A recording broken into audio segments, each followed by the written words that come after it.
कैलाश पर्वत, महादेव का जीवंत धाम।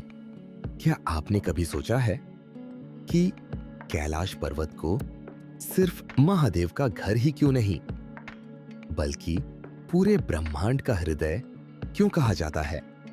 ये कोई साधारण बर्फीली चोटी नहीं, ये वो स्थान है जहां आकाश और पृथ्वी मिलते हैं, जहां समय ठहर जाता है और आत्मा अनंत में विलीन हो जाती है।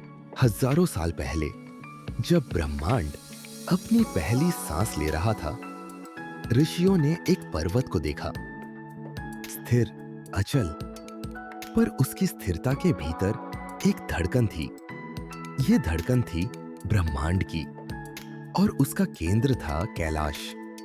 कैलाश पत्थरों का ढेर नहीं है, ये एक जीवित ऊर्जा स्तंभ है, ब्रह्मांड का मेरुदंड। यहाँ की हवा में एक अलग कंपन है, हर बर्फ के कण में ओम की अनुगूंज है। यहीं श्वेत चोटी के बीच महादेव योगी बनकर अनंत समाधि में विराजमान है। उनकी तीसरी आंख से निकलती ऊर्जा अदृश्य ज्योति बनाती है, जो हर अमावस्या की रात को अनुभूत की जा सकती है। अगर आपका हृदय सच में शांत हो, पर कैलाश का रहस्य यहीं खत्म नहीं होता। सदियों से कहा जाता है, जो भी इस पर्वत पर चढ़ने की कोशिश करता है, या तो लौट आता है या समय के गर्भ में खो जाता है। यह महादेव का क्षेत्र है, जहां प्रवेश केवल तभी संभव है जब शिव स्वयं बुलाए। तिब्बत के साधुओं ने कहा है, रात के तीसरे प्रहर में जब हवा स्थिर हो जाती है, कैलाश की चोटी से मंद सांसों की आवाज आती है, जैसे पूरा पर्वत ब्रह्मांड के साथ सांस ले रहा हो।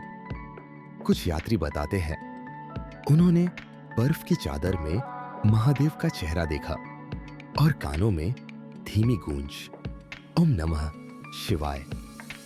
ये आवाज बाहर से नहीं, भीतर से आती है। कहा जाता है, कैलाश के चारों ओर एक अदृश्य चक्र है, जिसे पार करना साधारण मानव के लिए असंभव है। वहां समय अलग चलता है, एक पल में दिन बीत सकता है और एक दिन में युग। ये वही स्थान है जहां मृत्यु का अंत होता है और अमरत्व की शुरुआत, जहां कर्मों का हिसाब नहीं, बस आत्मा की शुद्धि होती है।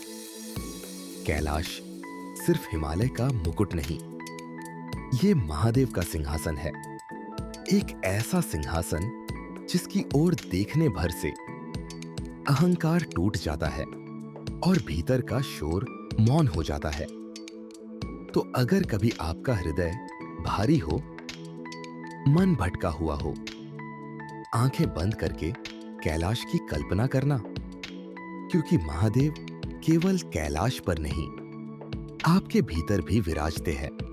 अगर यह कथा आपके हृदय को छू गई, तो वीडियो को लाइक करें, सब्सक्राइब करें और कमेंट में लिखें, हर हर महादेव। क्योंकि कैलाश सिर्फ एक पर्वत नहीं, ये अनंत का द्वार है।